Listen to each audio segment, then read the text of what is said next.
Olá, tudo bem? Boa tarde. A gente atualiza a partir de agora as últimas notícias do Brasil e do mundo neste sábado, 6 de dezembro. A liminar do ministro Gilmar Mendes, que limitou os pedidos de impeachment de magistrados da corte, tende a ser confirmada em plenário no julgamento previsto para começar no próximo dia 12. Ministros do STF ouvidos pela CNN avaliam que podem ser apresentados pontos de divergência, mas não a ponto de derrubar integralmente a decisão do decano.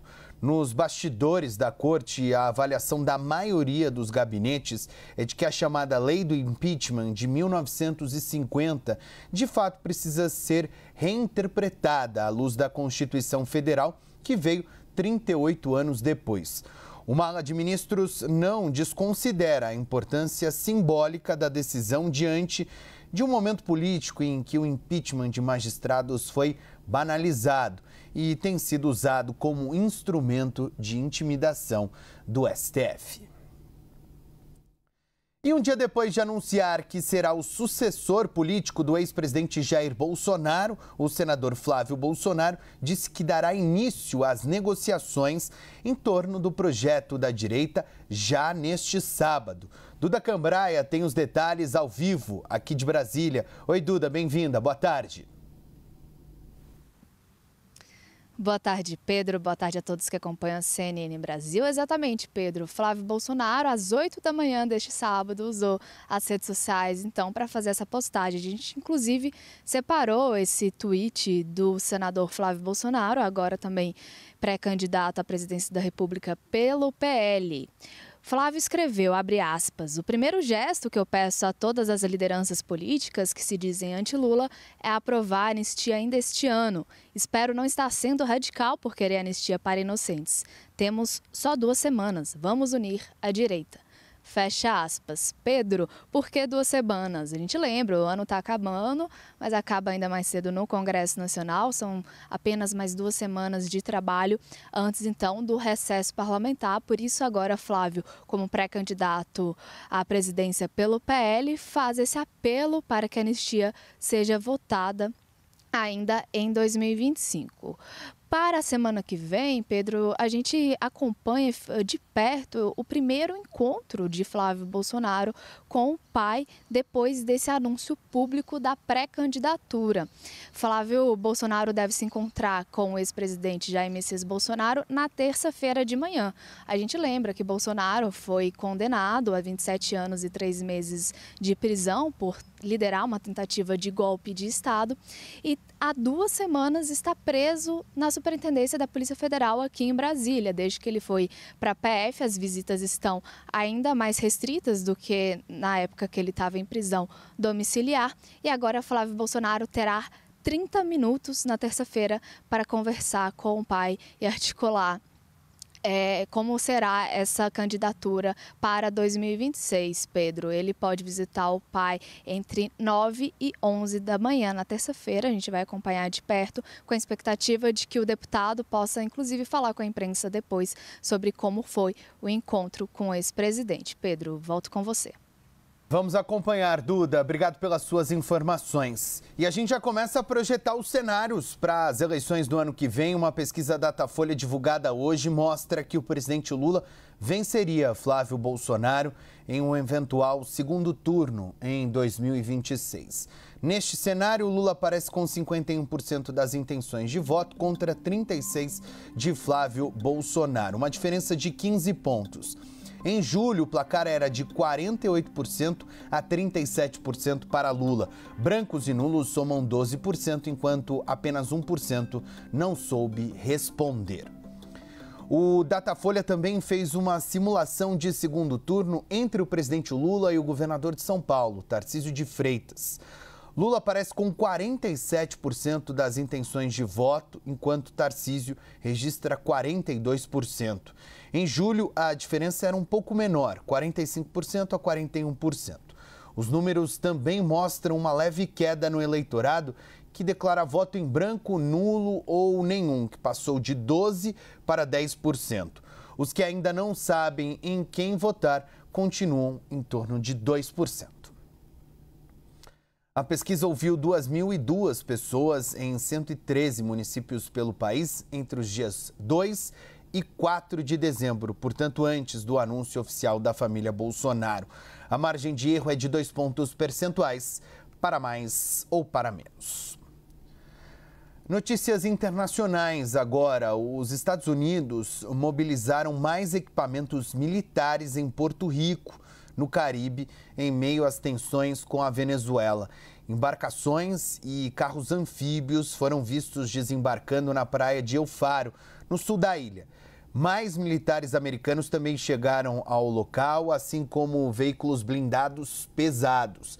Nas últimas semanas, os Estados Unidos reativaram uma antiga base militar fechada em 2004. O local conta com uma pista de pouso de 3 quilômetros, além de um porto de águas profundas, ideal para navios de guerra.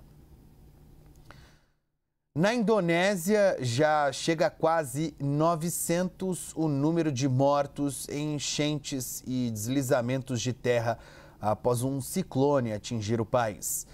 451 pessoas seguem desaparecidas, de acordo com dados do governo. Moradores estão isolados há dias porque estradas acabaram destruídas ou alagadas.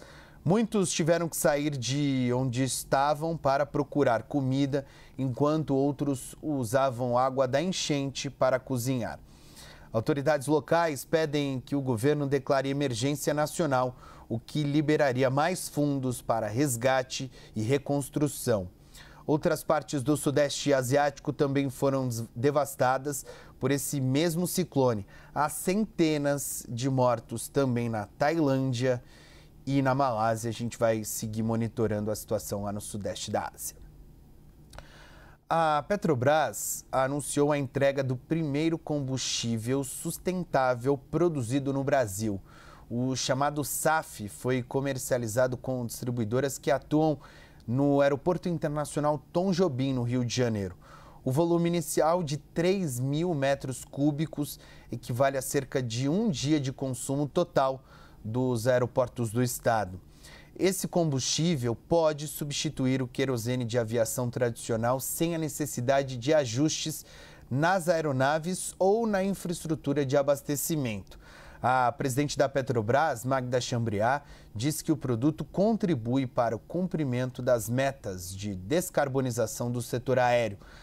O SAF deve ser usado a partir de 2027 pelas companhias aéreas brasileiras em voos internacionais.